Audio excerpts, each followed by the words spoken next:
सांस्कृतिक संरक्षण की लालसा के बावजूद भाजपा के प्रचार ने पारंपरिक निष्ठाओं को चुनौती दी है।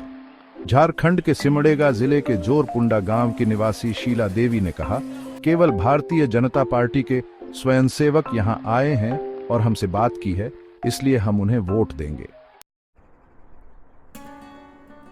राजधानी रांची से 170 किलोमीटर से अधिक दूर ओडिशा झारखंड राज्य की सीमा के पास स्थित जोरपुंडा एक कृषि प्रधान गांव है, जिसमें बड़े पैमाने पर आदिवासी रहते हैं। इस रिपोर्टर के गांव में पहुंचने पर यह हिंदू देवता हनुमान की छवि वाले भगवा बजरंग दल के झंडों से भरा हुआ था।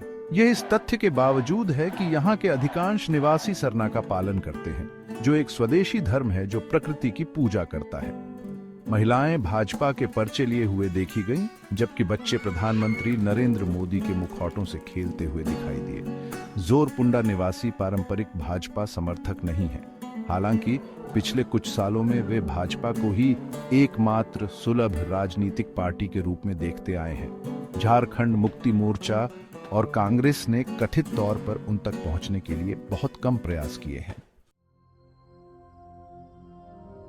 टीएनएम ने कोलेबिरा शहर से जोरपुंडा तक घुमावदार अधूरी सड़कों से यात्रा की, जिसके दोनों ओर विशाल निर्जन भूमि और घने जंगल हैं। रास्ते में कुछ संकरी कीचड़ भरी सड़कें 20 से 50 घरों वाले छोटे गांवों तक जाती थी। जोरपुंडा एक साधारण शहर है, जहां सभी सड़कें मिट्टी से बनी हैं और ज्यादातर निवासी झोपड़ियों में रहते हैं। जब 10 नवंबर को टीएनएम ने मैरीटोपो से मुलाकात की तो वे अपनी झोपड़ी के बाहर धान की फसल काट रही थी।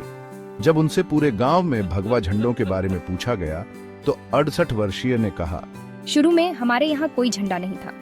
बाद में भाजपा भगवा हनुमान झंडे लेकर आई। कुछ समय के लिए उन्होंने भगवा झंडों के साथ लाल और सफेद धारीदार सरना झंडे भी इस्तेमाल किए। अब केवल भगवा वाले ही बचे हैं। मैरी ने कहा कि उनके गले में ट्यूमर है।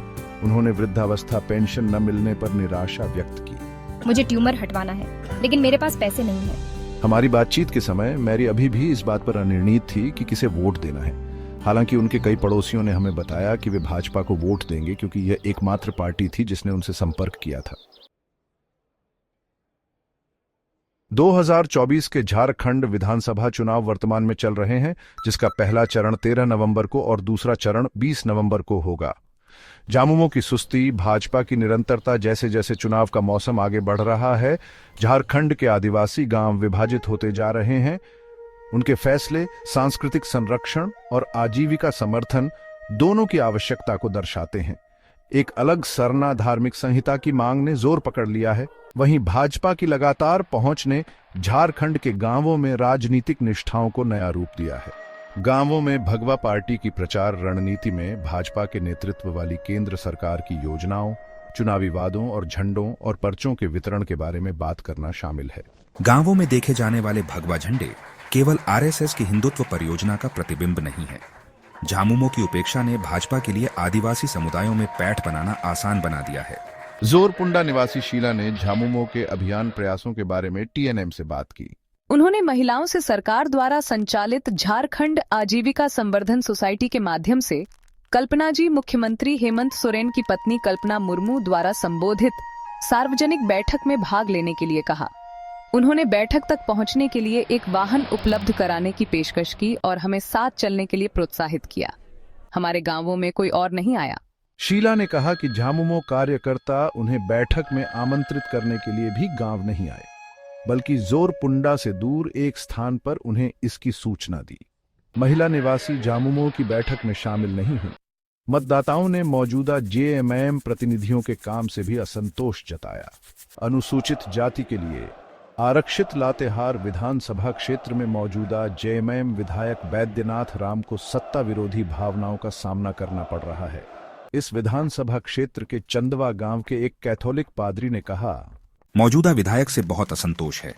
उन्होंने निर्वाचित होने के बाद से विधानसभा क्षेत्र के किसी भी गांव का दौरा नहीं किया है।